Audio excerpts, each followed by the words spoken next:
Tes. Bismillahirrahmanirrahim. Assalamualaikum warahmatullahi wabarakatuh. Waalaikumsalam warahmatullahi Waalaikumsalam. wabarakatuh. Ya, selamat sore Wilujeng Sonten teman-teman. Alhamdulillahirrahmanirrahim. Puja dan puji syukur kita akan kehadirat Allah Subhanahu wa Ta'ala. Salawat serta salam juga semoga tetap tercurahkan kepada junjungan Nabi besar kita Muhammad Shallallahu Alaihi Wasallam. Hari ini hari pertama DRK kembali ya teman-teman, setelah libur Lebaran. Mudah-mudahan tidak vakum libur selamanya gitu. Ya Teh Winnie ya. Jadi kita mulai kembali silaturahmi bulanan yang sekaligus juga adalah kegiatan ilmiah.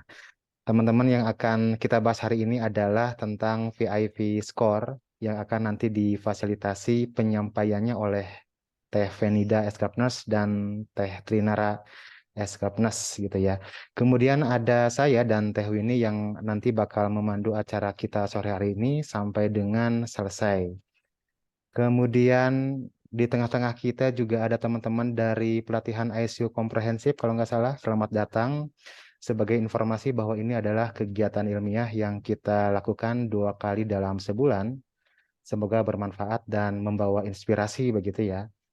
Kemudian juga mohon izin, tadi sempat hadir ada Ibu Titin, terima kasih sudah hadir. Kemudian Ibu Lilis, ada Ibu Iis, ada Ibu Ani, dan mungkin juga ada Ibu Lena.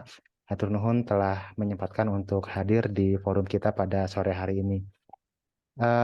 Teh Venida, Teh Trinara, apakah sudah siap? Jadi nanti kita Sudah, Pak. punya waktu kurang lebih 45 menit untuk memaparkan materi.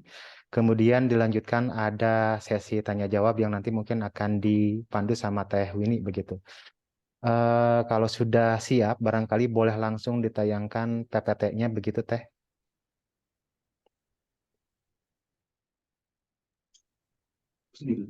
Ya, Bismillahirrahmanirrahim. Assalamualaikum warahmatullahi wabarakatuh. Waalaikumsalam warahmatullahi wabarakatuh. Waalaikumsalam. Ya, mohon izin Ibu, Bapak, Akang, Teteh semua, kami akan menyampaikan materi terkait VIP Score. Saya mohon izin untuk share screen. Ya, Kang Denny ya.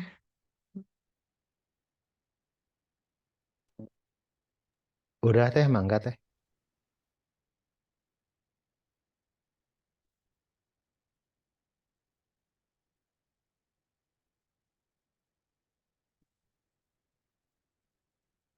Itu Teh, ini gitu.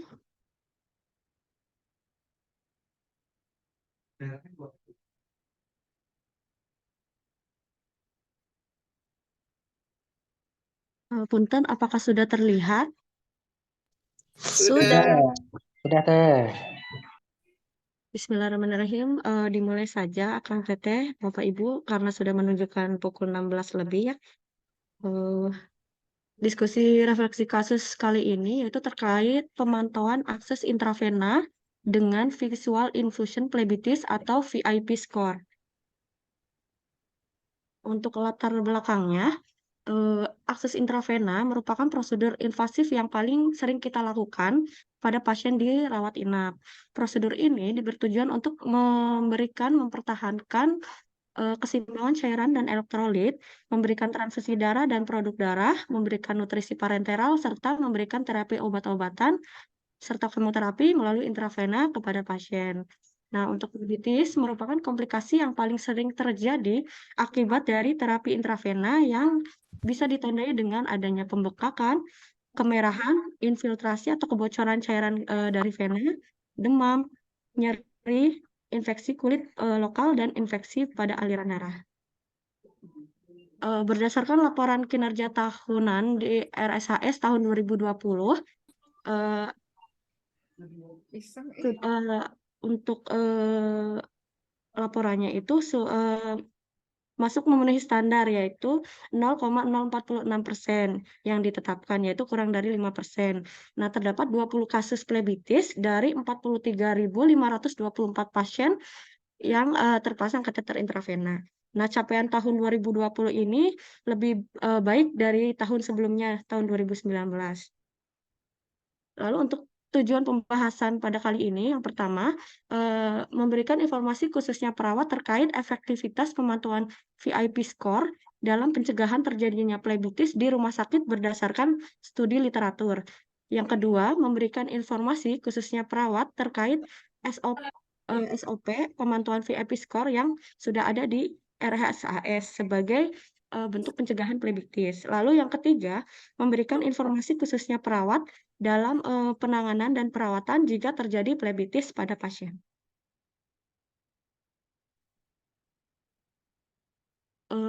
Plebitis, ini nggak kelihatan, punten ya, Akang Teteh. Soalnya ininya ketutup, punten. Saya ulangi ya. Plebitis adalah sebuah kondisi terjadinya inflamasi atau peradangan pada pembuluh darah. Bisa terjadi karena adanya gangguan pada aliran pembuluh darah vena akibat adanya kerusakan pada dinding pembuluh darah ataupun adanya gumpalan darah akibat dari pembekuan darah. Nah, plebitis ini bisa terjadi karena pemasangan kateter pada pembuluh darah, baik iritasi kimiawi ataupun mekanis, serta obat-obatan yang diberikan secara intravena. Lalu untuk tanda gejalanya menurut Mars et al. Tahun 2015, tanda-tandanya seperti nyeri yang dilaporkan pasien, nyeri bila ditekan, pembekakan, eritema atau kemerahan, venoskor teraba, daerah insersi teraba hangat, dan luka bernanah serta demam. Lalu menurut Webster et al. Tahun 2015, dikatakan bahwa post-infusion plebitis itu dapat terjadi setidaknya 48 jam setelah kateter diangkat. Jadi setelah kita melakukan AF kateter itu, disebutkan bahwa post-infusion plebitis itu masih berlanjut. Sehingga penting bagi kita perawat untuk melakukan observasi dan penanganan yang tepat apabila terjadi plebitis. Lalu untuk jenis-jenisnya, itu terdapat 2 jenis plebitis, yaitu superficial plebitis dan deep vein thromboplebitis atau DVT. Superficial plebitis itu plebitis yang terjadi pada vena dekat permukaan kulit.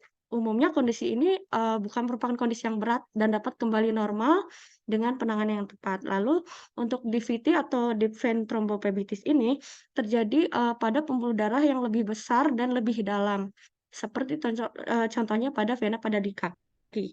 Nah, apabila terbentuk gumpalan darah, memiliki resiko tinggi untuk emboli paru karena gumpalan darah tersebut bisa bermigrasi dan apabila nyampe ke paru-paru akan menyebabkan emboli paru. Nah, pada kondisi DVT ini bisa berdampak pada penurunan aktivitas berjalan maupun berlari pada pasien. Lalu untuk komplikasinya, salah satunya itu adalah trombosis atau tromboplebitis, di mana terbentuk trombus dalam pembuluh darah pada lokasi insersi, yaitu kalau misalkan terangkut pada aliran darah ke jantung, bisa menyumbat atrioventrikular, serta akan menimbulkan kematian mendadak. Terus apabila bermigrasi ke paru-paru, bisa memiliki resiko emboli paru. Lalu komplikasi lainnya seperti infeksi aliran darah, hematom, ekstravasasi. Lalu untuk penyebab plebitis, itu ada 4 faktor. Yang pertama, faktor mekanis. Terjadi ketika pembuluh darah mengalami trauma oleh karena kontak fisik antara pembuluh darah dengan kanul kateter intravena. Bisa diakibatkan karena pergerakan pasien, lokasi bahan kateter, serta keterampilan perawat dalam melakukan insersi vena kateter. Lalu yang kedua, faktor bakteri, yaitu terjadi akibat langsung dari infeksi, yaitu adanya migrasi bakteri yang ada di sekitar kulit masuk ke dalam kanul, dan akhirnya bakteri tersebut akan berkolonisasi. Lalu yang ketiga itu faktor kimia. Terjadi adanya iritasi dinding vena yang diakibatkan karena cairan infus atau obat-obatan yang sering terjadi pada obat-obatan yang iritan, di mana mempunyai pH yang tinggi atau terlalu ekstrim, atau memiliki osmolaritas yang ekstrim lebih dari 600. Faktor internal itu faktor yang dari pasien ya, yaitu dari status nutrisi, keadaan vena, dan dari usia pasien.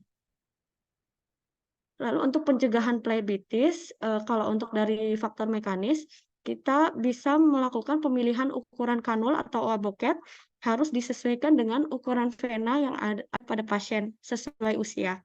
Lalu pemilihan lokasi vena sebaiknya pada ekstremitas atas yang tidak dominan, tidak di persendian, vena yang masih elastis dan cukup besar, dan pastikan lokasinya tidak akan mengganggu aktivitas pasien. Lalu melakukan rotasi pergantian pemasangan kateter intravena.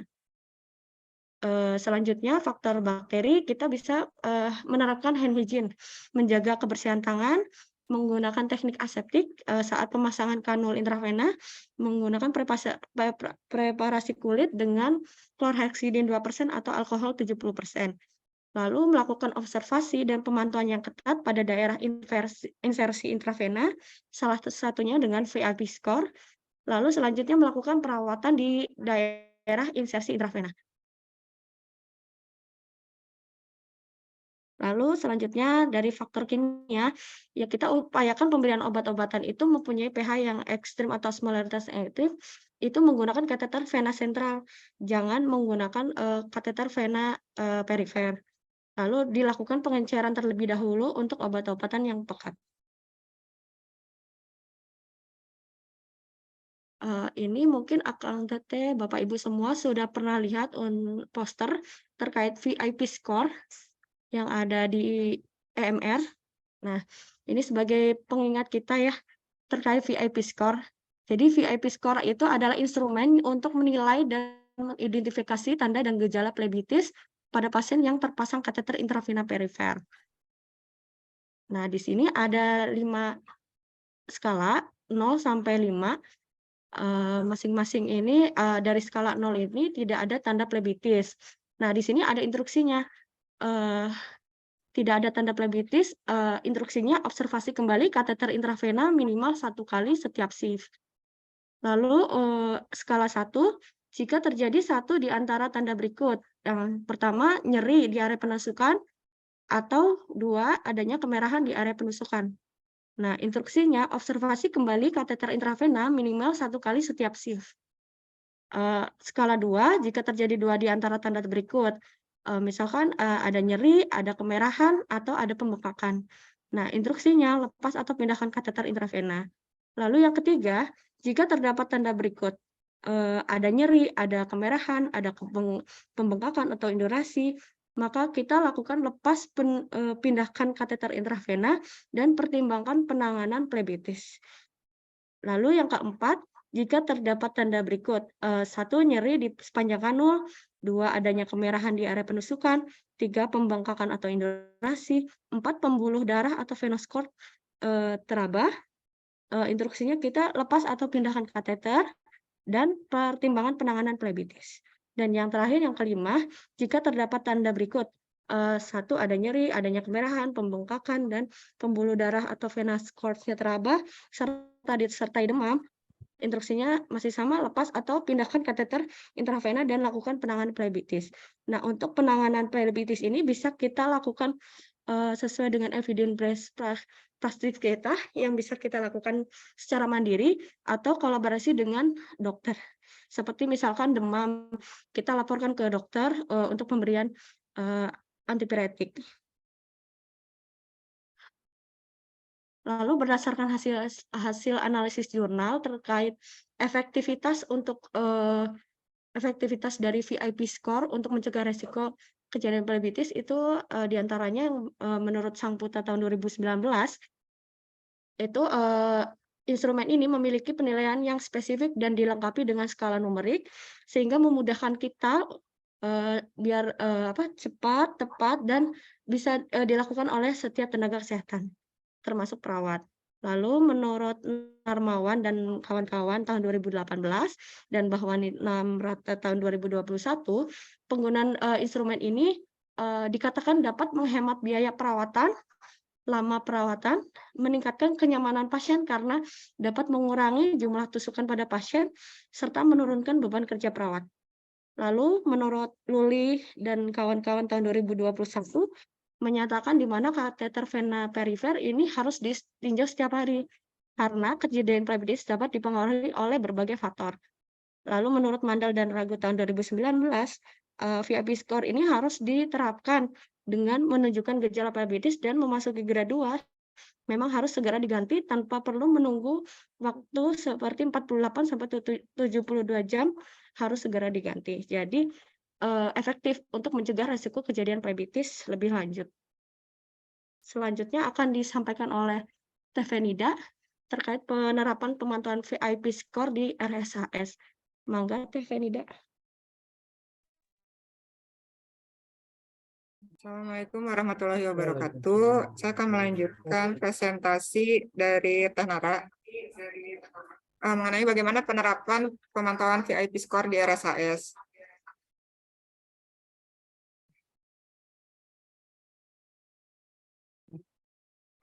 Ini SOP terbaru tahun 2022 mengenai SOP mengenai pemantauan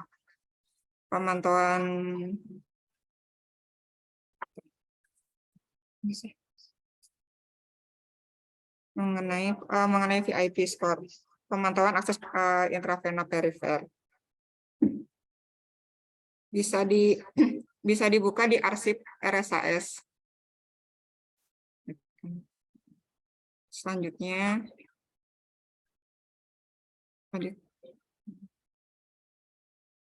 lanjut lagi aja. Ada lanjutan. Nah ini yang mungkin terbaru dari SOP-nya. Ada lembar pemantauan akses vena yang dilakukan per hari dan per shift-nya. Jadi ada nama, tanggal lahir, nomor rekam medis, jenis kelamin, tanggal pasang, lokasinya di mana, tanggal, terus scoring VIP di tiap shift di pagi, sore, dan malam dilakukan setiap hari. Lanjut saya. Kemudian bagaimana jika terjadi plebitis dan apa yang harus dilakukan?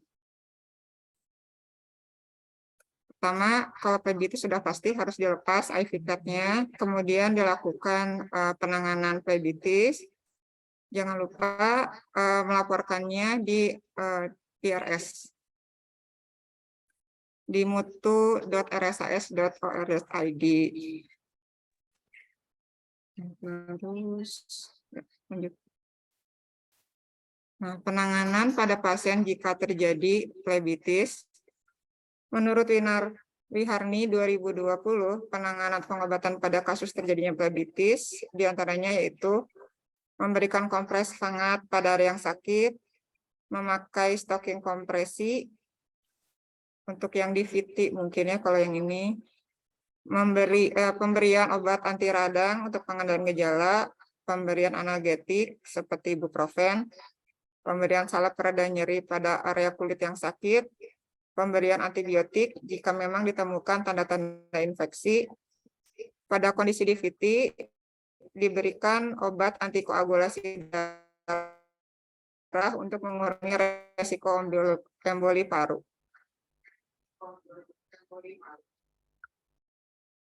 Ini evidence base mengenai penanganan apabila terjadi plebitis. Nah, ini evidence base yang dilakukan pertama dengan kontras water therapy. Ini tuh dilakukan tindakannya tuh 4 menit kompres air hangat dan 1 menit kompres air dingin. Kesimpulan yang dapat mengenai intervensi dengan CWT ini, penurunan plebitis terjadi pada perlakuan ketiga. Maaf. Maaf, saya ulangi. Penelitian dilakukan di RS Justira Cimahi dengan metode kuasi eksperimental, pendekatan two group pretest dan post-test design dengan jumlah sampel 44 pasien.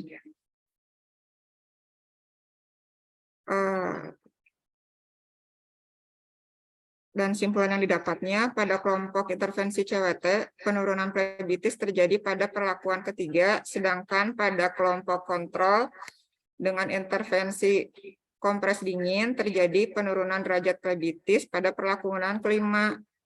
kedua terapi tersebut memiliki keefektifan dalam menurunkan derajat plebitis, namun intervensi CWT lebih efektif dan lebih cepat dalam penurunan derajat plebitis.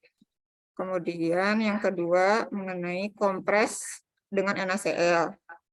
Dilakukan di Rumah Sakit Pantiwaloyo Sawahan Malang.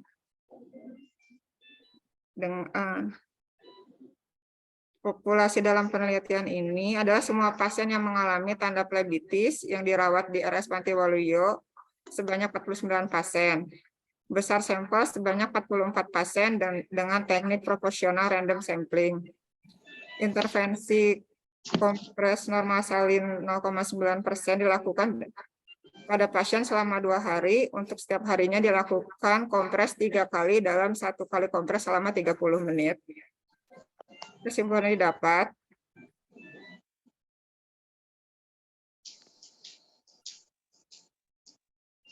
didapatkan 91% pasien mengalami plebitis derajat sedang. Sebelumnya,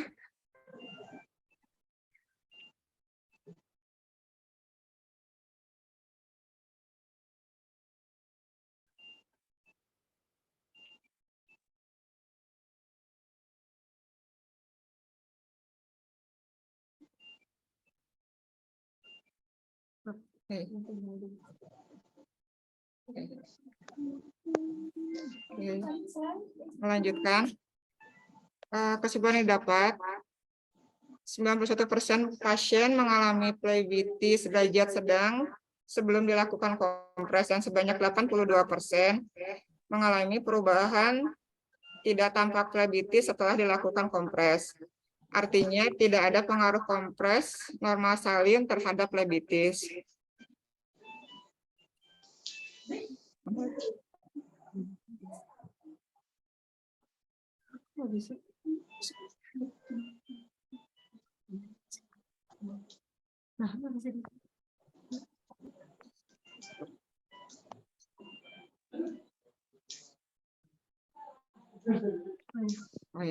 Dan penelitian ketiga mengenai terapi topikal heparin sodium gel dan kompres air hangat.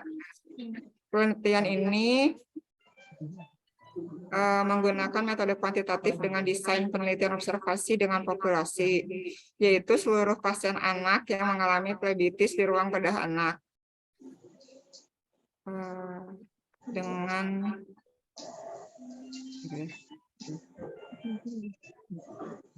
selama kurun waktu 4 bulan, yaitu 210 anak, pengambilan sampel dilakukan dengan teknik purposive sampling dan diperoleh jumlah sampel sebanyak 16 responden. Gel pada pasien anak yang mengalami plebitis memiliki rata waktu penyembuhan 9,625 jam dengan pemberian terapi kompres hangat, yaitu 10,375 jam. Perbedaan waktu penyembuhan plebitis menggunakan terapi topikal heparin sodium gel dengan kompres hangat tidaklah signifikan. Meski demikian, perlu dipertimbangkan untuk keefektifan secara teknis pemberian terapi tersebut. Karena dalam penelitian ini diperlukan kooperatif pasien saat terapi diberikan. Kesimpulannya, penerapan pemantauan menggunakan Visual Infusion Plebitis Score dinilai cukup efektif dalam pencegahan plebitis karena dapat menghemat biaya perawatan, meningkatkan kenyamanan pasien, karena mengurangi jumlah tusukan pada pasien, menurunkan lama rawat, serta dapat menurunkan beban kerja perawat. Dan menurut literatur, angka kejadian plebitis ini ditemukan lebih rendah dibandingkan dengan mengganti akses intravenous selama 98 jam sekali. Oleh karena itu, perlu dievaluasi di sekitar daerah 1 kali tiap shift untuk menilai ada tidaknya tanda plebitis. Apabila ditemukan tanda plebitis berdasarkan pada penilaian VIP, memasuki grade 2, maka harus segera diganti tanpa harus menunggu hingga waktu direkomendasikan 48-78 jam atau 96 jam. Penanganan plebitis disesuaikan dengan tanda gejala yang ada pada pasien dan perawat dapat melakukan intervensi sesuai dengan evidence-based practice. Sarannya, perawat di ruang GICU dan ruang lainnya dapat menerapkan pemantauan pada akses intravena perifer minimal 1 kali tiap shift sebagai pencegahan phlebitis menggunakan Visual Infusion Phlebitis Score atau VIP sesuai dengan standar operasional prosedur yang tersedia.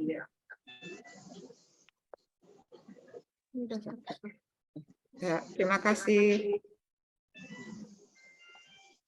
Baiklah teman-teman, Teh Nara dan Teh Venida yang sudah memfasilitasi kami semua hingga kami terpapar informasi mengenai VIP score ya, lengkap dengan EBP dan SOP yang ada di RSHS. Kemudian menginjak pada acara berikutnya yaitu sesi tanya jawab. Namun sebelumnya untuk lebih memotivasi Akang Teteh dan ibu-ibu semua juga peserta pelatihan ICU yang mungkin baru hadir ya kali ini pada acara DRK di ruangan GICU ini, insya Allah nanti ada mini gift bagi Akang Teteh semua yang akan bertanya. Untuk selanjutnya kami buka dulu untuk sesi pertama, itu 2 pertanyaan, silahkan. Mangga Kang Teteh, barangkali ada yang mau ditanyakan atau dikonfirmasi.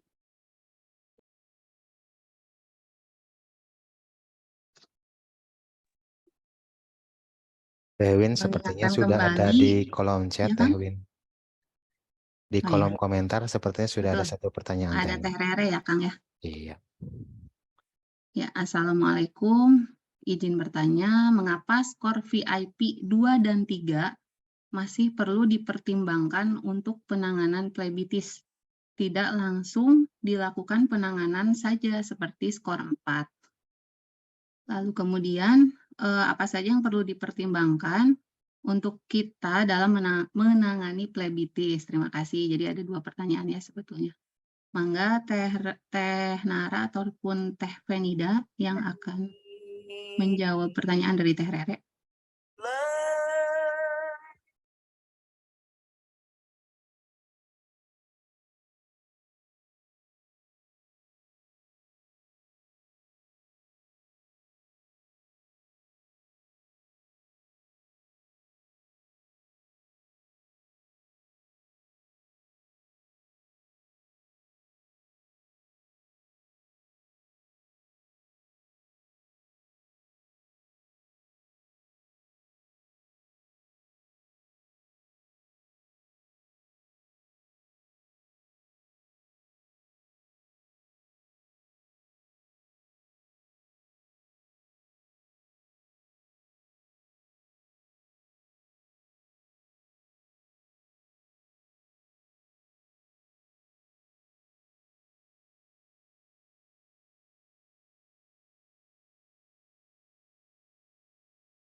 Teh Venida sedang menjawab.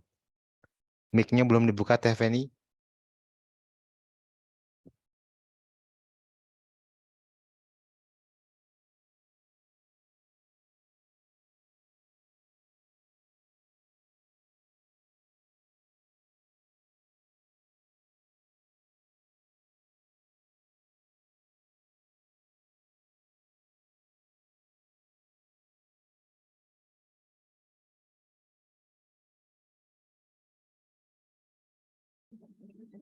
Ya, menjawab yang Teh Rere ya. Kalau yang 2 itu hanya dilepas saja. Yang VIP skor 3, mulai ke-3 sampai ke-5 dilakukan penanganan phlebitis.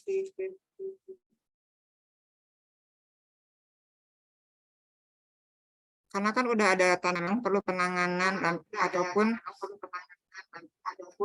kalau maksudnya penanganannya salah satu juga kan ada penggunaan antipiretik ataupun analgetik karena berhubungan sama sepanjang penusukan. Biasanya kan kalau yang VIP skor 2 hanya di area penusukan aja. tetap sih sebenarnya kalau di ruangan terjadi plebitis kita akan lakukan tindakan kompres, tapi tidak sampai, tapi diobservasi lagi apakah sampai ada demam atau tidak. Terus yang perlu dipertimbangkan untuk menangani plebitis,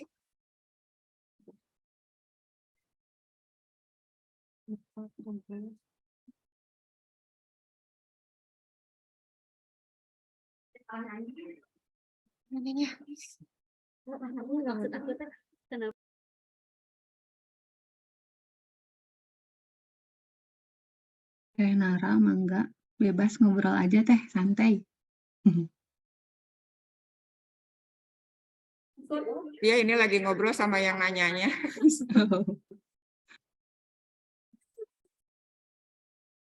Yang nanyanya offline di sini. Siap. Lanjut teh, tapi kita kasih tahu jawabannya teh, jangan ngobrol berdua.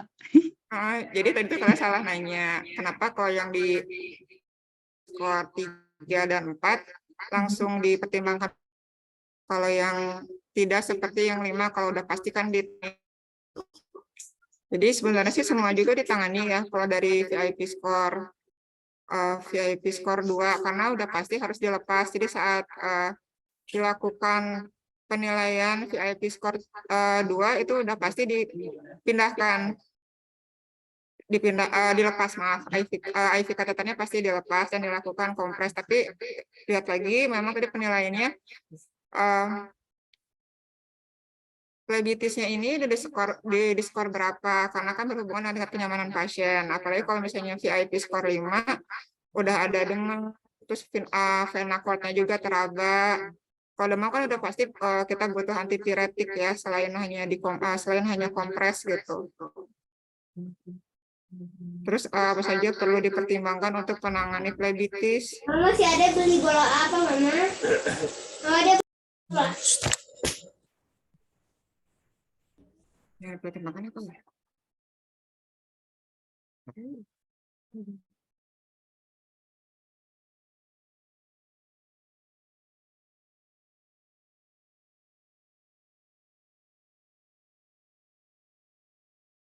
Yang ini bisa maksudnya pertimbangan seperti gimana ya?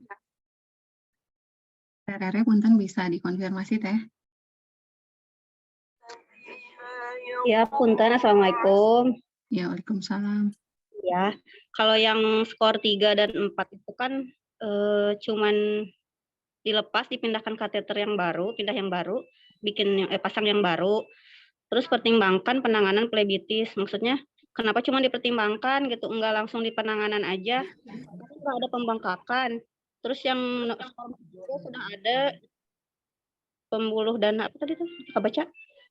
Pembuluh darahnya teraba yang venoskopnya. Sedangkan yang ke skor 5 itu cuma tambahannya demam ya. Berarti cuma karena ada demam aja udah pasti penanganan gitu atau gimana? Atau sebenarnya dari 3 dan 4 juga udah ada penanganan? Kalau yang sebenarnya dari mulai VIP skor 2 juga sudah ada penanganan, yaitu adalah dilepas dan pindahkan kateter intravenanya. Cuma mungkin tidak ada tulisan kalau yang 2 itu tidak tulisan yang pertimbangan penanganan plebitis. Cuma dengan dilepas dan dipindahkan kateter intravena juga itu adalah suatu penanganan sebenarnya ya. Terus pertimbangan yang untuk VIP skor 3 dan 4 dan pertimbangkan penanganan plebitis karena udah pasti ditangani sama sih penanganannya, tergantung dari gejalanya juga. Cuma kan kalau yang kelima udah pasti ada nyeri, ada peradangan dan ada demam. Mungkin ada tambahan dengan analgetik gitu. Karena pasti ditangani kan karena mengurangi tingkat kenyamanan pasien saat terjadi VIP skor dari start VIP skor 2 juga udah pasti tidak akan nyaman ke pasiennya. Jadi semuanya itu pasti dilakukan penanganan. Oke, siap. Hatur nuhun Teteh. Berarti tergantung VIP skornya ya penanganannya itu ya. Iya, tergantung VIP skornya, maksudnya sini pertimbangan penanganannya. tergantung skornya gitu. Ya, Tapi kan bisa juga kan VIP skor 2 kita tetap kompres dengan air dingin, tetap bisa gitu, karena kan itu meningkatkan kenyamanan pasien ya.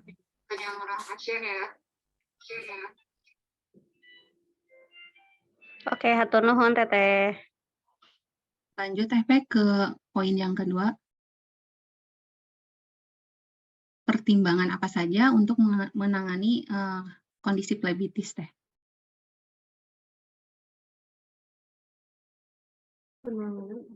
Pertimbangan apa saja?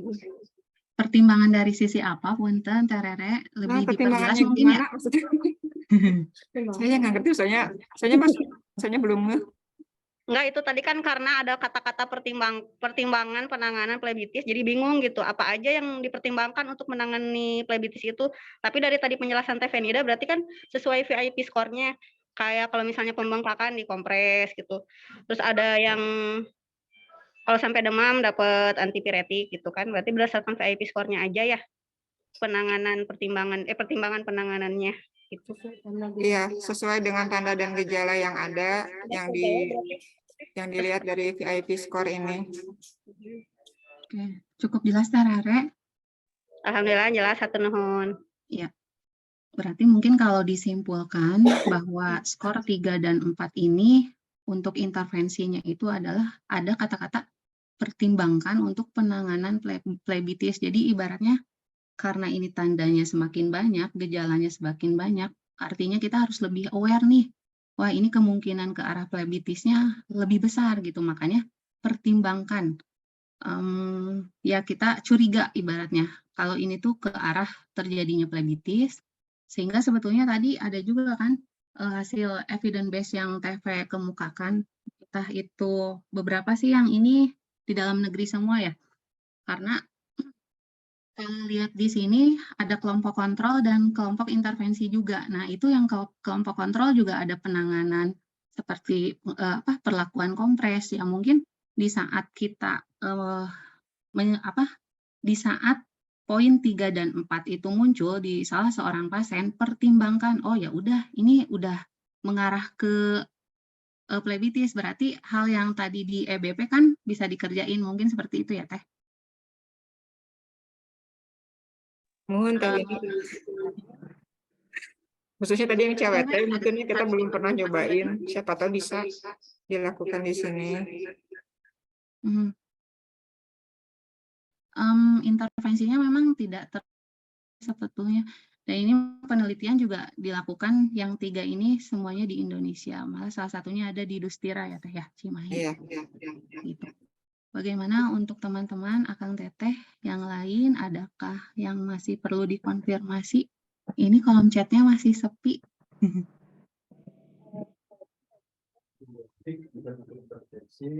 Atau mau bertanya langsung silahkan Akang Teteh.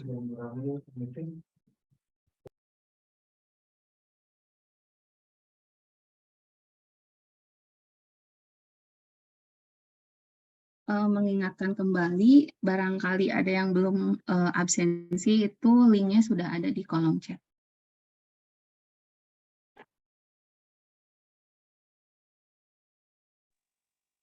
Assalamualaikum, boleh menambahkan tidak? Saya Tita dari PPI.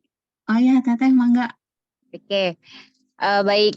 Mangga Bu. Kita kasih apresiasi dulu buat teman-teman yang di GICU untuk DRK hari ini ya, mengenai PIP score. Maaf kalau di sini agak rame ya, lagi di keluarga soalnya. Oke, kita balik. Kita boleh tampilkan dulu nggak SPO yang ada di RSAS, Feni? SPO yang sudah dibuat yang ada di RSAS. Bentar Bu. Oke.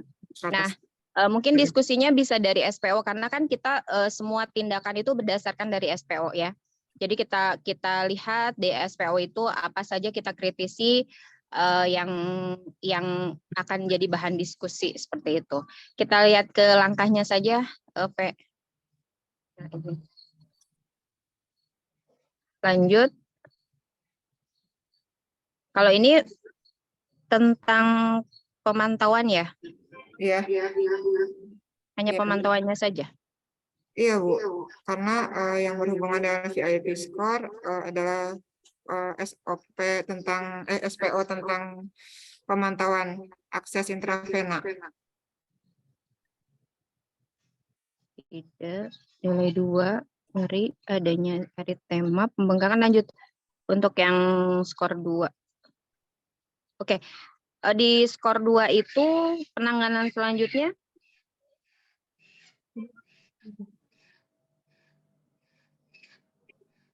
nggak ada ya?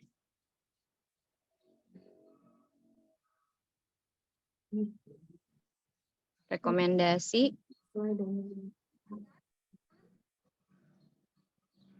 Nah, mungkin beranjak dari sini teman-teman, tadi kan yang ditanyakan Teh Rere ya. Teh Rere bagaimana pertimbangan mengenai mengenai tadi itu apa? Penanganan untuk flebitis. Jadi kita berdasarkan dari hal itu, kita lihat dari SPO-nya apa saja yang kita akan kerjakan ketika kita menemukan PIP skor 1 misalnya atau PIP skor 2 misalnya ya. Apa yang akan kita lihat, apa yang akan kita kerjakan di situ mungkin berdasarkan dari situ pertimbangannya begitu. Kalau yang tadi yang dari Promkes itu mungkin agak kurang tepat dalam ininya ya, menerjemahkannya dari bahasa Inggris ke bahasa Indonesia sepertinya. Jadi agak bingung. Yang tadi yang dari Promkes. Yang bagian VIP skornya, Bu. Iya, yang dari mungkin bisa direvisi, mungkin minta direvisi karena itu tidak ada SPO dan tadi yang PIP score itu tidak ada konsul ke PPI juga. Malahan saya baru lihat ini SPO pemantauan ini PIP score. Gitu. Oke, lanjut untuk diskusinya nanti saya tambahkan lagi ya. Ya, hatur nuhun Teh Tita selaku IPCN kita ya, IPCN di ruangan ICU. Selanjutnya ada pertanyaan dari Kang Galih. Assalamualaikum. Izin bertanya terkait penilaian VIP score. Di sana ada indikator nyeri dalam penilaiannya. Bagaimana cara penilaian untuk pasien yang di ICU? Mengingat pasien ICU dan pasien ICU itu kebanyakan DPO dan dengan GCS yang kurang dari 15. Silakan Teh V dan Teh Rere.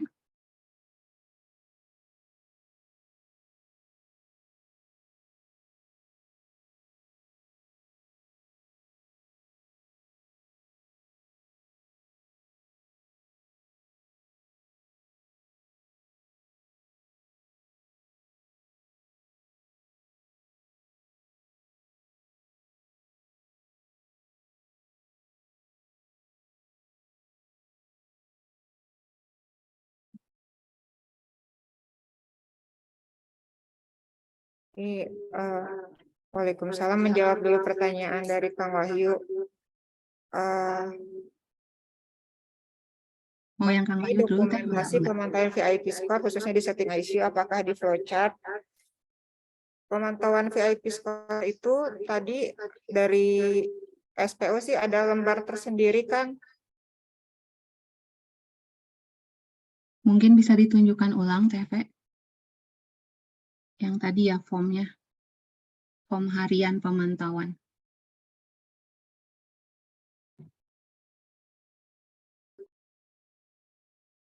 Udah Mas, kok nggak keluar?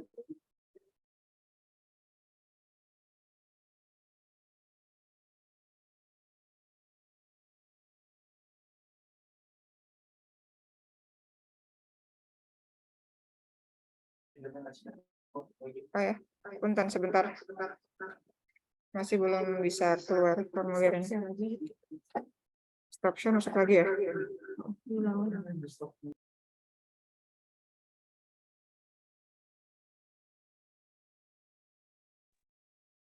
Bentar Teh diulang. Nah ini formulirnya.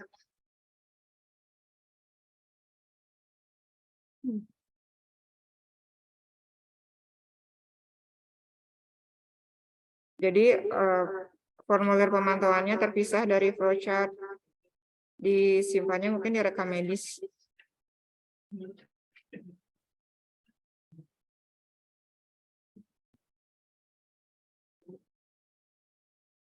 Bagaimana Kang Wahyu? Cukup jelas mungkin ya. Jadi memang flowchart belum memfasilitasi untuk dokumentasi dari VIP score ini. Tersimpan di lembar terpisah ya Teh, didokumentasikan bersama dengan rekam medis yang lain. Ya, bisa digabung ke dengan monitoring yang lain, disimpan di rekam medis pasien. Monitoring harian yang lain. Ya, harian. Ini kayaknya bikin per 3 hari. Punten mau menambahkan boleh? Mangga. Mungkin kalau untuk di rekam medis itu kan untuk kelengkapannya. Selain itu kita juga bisa tambahkan di integrasi sepertinya ya Teh.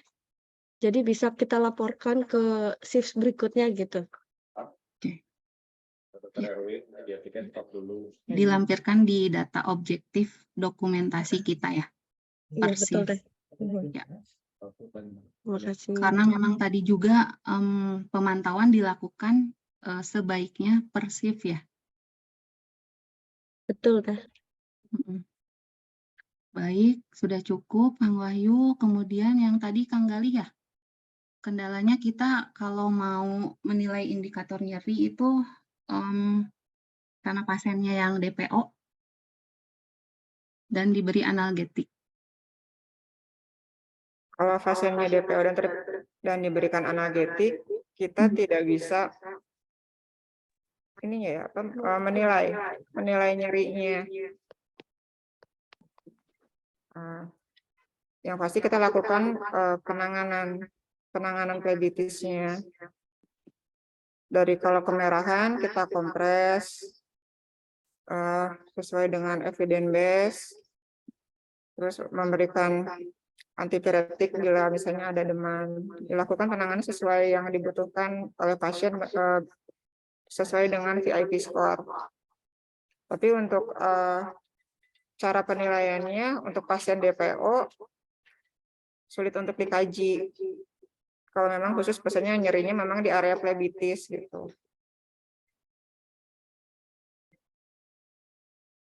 Gimana Kang Galih? Yang ditanyakannya seperti itu bukan, atau mungkin saya yang berbeda persepsi? Kang Gali ada yang perlu dikonfirmasi atau sudah cukup?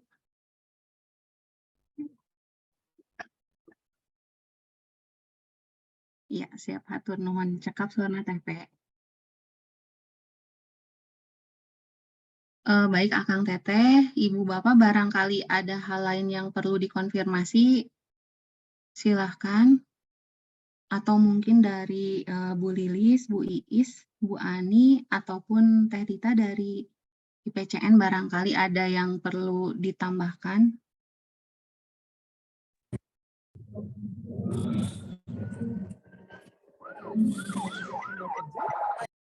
Oh iya, mau tanya itu untuk lembar pemantauan yang PIP score itu, pemantauan akses intravena ini dari mana ya, Ve? Dapatnya? Dari SPO-nya, Bu. Jadi nyambung di SPO-nya, terlampir di SPO. Oh, jadi sekuen dari SPO itu ya? Iya, lampiran dari SPO-nya. Oh, gitu. Jadi Tapi nggak masuk ke rekam medis ya? Saat ini belum, Bu. Karena saya juga kemarin nanya ke beberapa yang di ruangan lain, memang belum. Yang saya tanya sih belum ada gitu. Belum tahu tentang adanya pemantauan ini gitu. Oke. Kalau hasil DRK ini nanti akan disampaikan ke siapa atau hanya khusus untuk GICU aja? Sementara ini, misalnya kalau misalnya kita punya rekomendasi, misalnya seperti itu. Kalau ada rekomendasi sebetulnya kita baru menyampaikan sampai kepala ruangan, dan nanti intervensinya seperti kemarin kita membahas tentang BOAS, itu untuk penilaian oral hygiene. Nah, efektivitasnya dengan 2 tindakan, salah satunya pasta gigi, jadi kita informasikan juga kayak ke keluarga, itu sudah mulai gitu, kayak baru sebatas di ruangan sepertinya intern. Untuk lebih baik sih memang dari hasil DRK ini dibuat kesimpulan untuk masukan ke tim, kan ada tim ya, tim untuk plebitis itu kan ada tim ya, kalau nggak salah Bu Nining ya, untuk dimasukkan. Jadi kalau misalnya untuk masukan ke tim juga bahwa kita sudah melakukan DRK dan ini masukan-masukannya, di list masukannya apa saja. Menurut saya sih yang tadi itu, yang formulir pemantauan itu akan lebih baik mungkin dimasukkan ke dalam rekam medis. Jadi semua terintegrasi gitu loh. Jadi begitu misalnya kita mempunyai ini kan, kalau misalnya lepasan seperti itu, apalagi tidak ada nomornya kan jadinya belum sah ya, dikatakannya belum sah walaupun dimasukkan ke dalam SPO gitu. Mungkin bisa jadi masukan bagi tim gitu. Kalau misalnya kita membuat DRK kan lebih baik, mungkin nanti kan dengan DRK ini kan diharapkan nanti akan ada perubahan atau misalnya akan ada tindakan-tindakan lain yang memang untuk pasien safety gitu kan, untuk mendukung ke arah situ gitu. Jadi lebih baik kita ngasih masukan, nggak apa-apa. Kalau dari ruangan lain kan memang ada DRK juga. Kalau misalnya DRK hanya sebatas untuk ruangannya saja, kita mungkin one step ahead gitulah untuk tim yang ada di RSAS gitu untuk ngasih masukan gitu. Masalah diterima atau tidaknya kita mencoba dulu gitu. Gimana kalau seperti itu gitu. Jadi kita membuat list setelah kita lakukan DRK dengan materinya seperti apa, kemudian kita kasih masukan ke tim bahwa ini masukan kita gitu. Seperti itu. Jadi ada tindak lanjutnya nantinya. Jadi DRK ini bukan hanya sebatas teman-teman di GICU aja yang tahu gitu. Jadi teman-teman di unit yang lain juga akan tahu bahwa kita membuat perubahan gitu yang signifikan untuk perbaikan ke arah pasien safety-nya. Ya. Insya Allah teh hatur nuhun. Oke. Bagaimana Akang Teteh? Ada lagi yang perlu dikonfirmasi? Izin menambahkan Teh Winnie. Oh siap, mangga Ibu. Kak Kuping Suantana. Jelas Ibu. Mohon Bu, jelas. Terima kasih teman-teman yang luar biasa. Saya berikan apresiasi yang tinggi-tingginya untuk DRK pekan ini ya. Luar biasa materinya, sangat membuka sangat membuka wawasan kita bahwasannya bagaimana pentingnya kita melakukan observasi dengan apa yang sudah kita kerjakan gitu ya. Memang selama ini tadi juga di chat ada Teh Ani juga terima kasih atas masukannya. Memang PIV score ini memang belum secara tersosialisasi masuk ke dalam rekam medis. Tetapi memang PIV score itu sudah mulai diadakan atau memang tertera di dalam IMR. Tapi memang karena kita belum pernah ada sosialisasi terkait penggunaan IMR, jadi mungkin kita belum semua terpapar dengan PIV score ini. Dan untuk SPO-nya memang ini muncul itu di tahun 2020 ya Teh Penida ya kalau nggak salah, itu karena teman-teman yang memang teman-teman yang CPNS kalau tidak salah adalah adanya SPO baru. Memang ini belum terrealisasi karena memang peralihan antara rekam medis fisik dengan rekam medis yang elektronik. Ya, terima kasih Teh Tita, itu akan menjadi masukan kajian kita pada saat ada revisi flowchart. Mudah-mudahan itu juga bisa ditambahkan ke dalam monitoring flowchart. Dan sangat menarik juga tadi dari pertanyaan-pertanyaan Teh Rere, bahwa bagaimana kita melakukan scoring dari scoring 0 sampai scoring 5, di mana scoring 3 dan 4 itu baru ada kata dipertimbangkan. Mungkin itu juga betul kata Teh Tita, kita harus sama menerjemahkannya. Tetapi kalau misalkan dilihat dari tanda dan gejala, di skor 5 itu ada demam, artinya sudah dicurigai adanya masalah sistemik yang memang itu harus lebih konsen kita memperhatikan, dan di sana pun penanganannya adalah salah satunya adalah kolaborasi pemberian antibiotik. Tetapi pada skor 2, 3, dan 4 di sana sudah jelas penanganan insersi dari aksesnya. Di sana sudah dikatakan pindahkan aksesnya gitulah kalau bahasanya Teh Isma ya di skor itu Teh. Jadi itu memang kalau sudah melihat tanda di skor 3, 4 itu memang harus sudah jangan dipertahankan gitu, tetapi dipindahkan karena masalahnya adalah lokal gitu. Tetapi kalau di skor 5 itu udah jelas ada tanda dan gejala sistemik, sudah ada peningkatan suhu tubuh dan lain sebagainya. Tapi itu mungkin betul menjadi masukan bagaimana kita sama-sama menerjemahkan nih teman-teman, adik-adik semua pada jago-jago nih bahasa Inggrisnya kita sama-sama perbaiki. Dan tadi dari Teh Penida sudah dijelaskan sama Teh Nara bahwasanya salah satu penyebab dari plebitis ini adalah osmolaritas ya dari plebitis skala mekanik itu adalah osmolaritas yang tidak pernah kita perhatikan. Mungkin sama-sama kita kaji ulang apakah kita sudah bijak memberikan terapi pada pasien yang terpasang IV periper ini karena plebitis ini kan masuk pada pemasangan akses di periper. Nah, apakah kita sudah aware ketika pasien dipasang IV kateter di kaki misalkan, ya, dengan osmolaritas yang lebih dari tadi kata Terere 600 ya sekarang udah lebih rendah ya Teh ya. Kalau dulu kan yang Teh Istauma kurang dari 900, kita berarti kan kalau ilmu pengetahuan itu semakin berkembang ya. Jadi kita sama-sama di periper itu sebetulnya toleransinya berapa. Kita lihat nih, apakah cairan yang kita berikan osmolaritasnya sudah sesuai atau belum? Karena selama ini kita kurang bijak, kita nggak pernah malah melihat osmolaritas cairan yang diberikan. Contohnya, oke lah kalau kristaloid masih di bawah 1000, tapi kalau NaCl 3% contohnya itu pasti udah di atas 1000 gitu. KCl koreksi di kaki. Nah, jadi itu adalah hal-hal yang memang harus kita hindari gitu ya. Jadi teman-teman semua sama-sama kita memperbaiki pelayanan kita dengan ya luar biasa ini tema-temanya ini adalah hal-hal yang bisa kita jadikan evidence ya. Jadi sama-sama kita buat kajian berdasarkan evidence sehingga pelayanan yang kita berikan misalkan nanti kita perbaiki revisi flowchart itu berdasarkan betul-betul evidence yang bisa kita pertanggungjawabkan. Sekali lagi applause yang luar biasa untuk teman-teman semuanya. Terima kasih mungkin itu masukannya Teh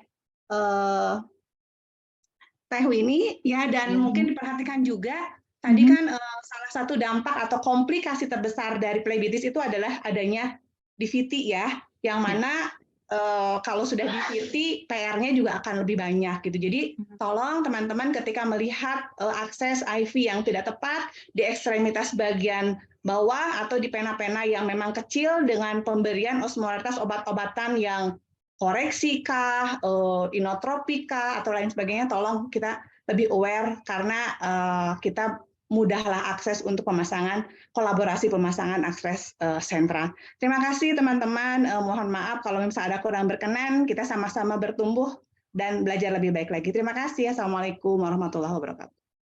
Waalaikumsalam. Hatur nuhun Ibu. Baik teman-teman, Akang Teteh dan ibu bapak semua sepertinya sudah tidak ada lagi penanya di kolom chat ataupun yang bertanya langsung. Sebelumnya, sebelum mengakhiri acara DRK hari ini, izinkan saya membacakan kesimpulan dari materi VIP score ini. Jadi VIP score ini merupakan scoring yang digunakan untuk menilai tanda dan gejala plebitis, di mana komponen penilaiannya adalah secara visual atau melalui hasil pengamatan dan penglihatan kita. Nah, hal ini menjadi penting karena akses intravena ini merupakan prosedur invasif yang sering digunakan atau dilakukan di lingkungan rawat inap.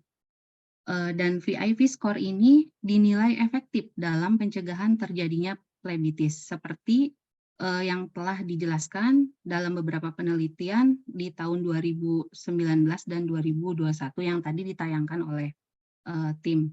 Kemudian pesannya adalah untuk melakukan pencegahan plebitis dengan pemantauan VIP score. Namun selain itu, kita juga perlu mencegah semua ini atau plebitis ini dengan menjaga kebersihan tangan, kemudian menggunakan teknik yang tepat saat pemasangan kateter IV, dan memperhatikan faktor kimia dari obat-obatan seperti pH dan osmolaritas yang tadi Ibu jelaskan terhadap obat-obatan yang diberikan pada pasien kita. Demikian kesimpulan yang bisa kita ambil dari dan mungkin untuk rekomendasinya nanti masalah legal untuk dokumentasi mungkin insya Allah nanti mudah-mudahan bisa ditindaklanjuti. Baik, terima kasih kepada kedua pemateri yang telah memperkaya wawasan kita mengenai PIV score.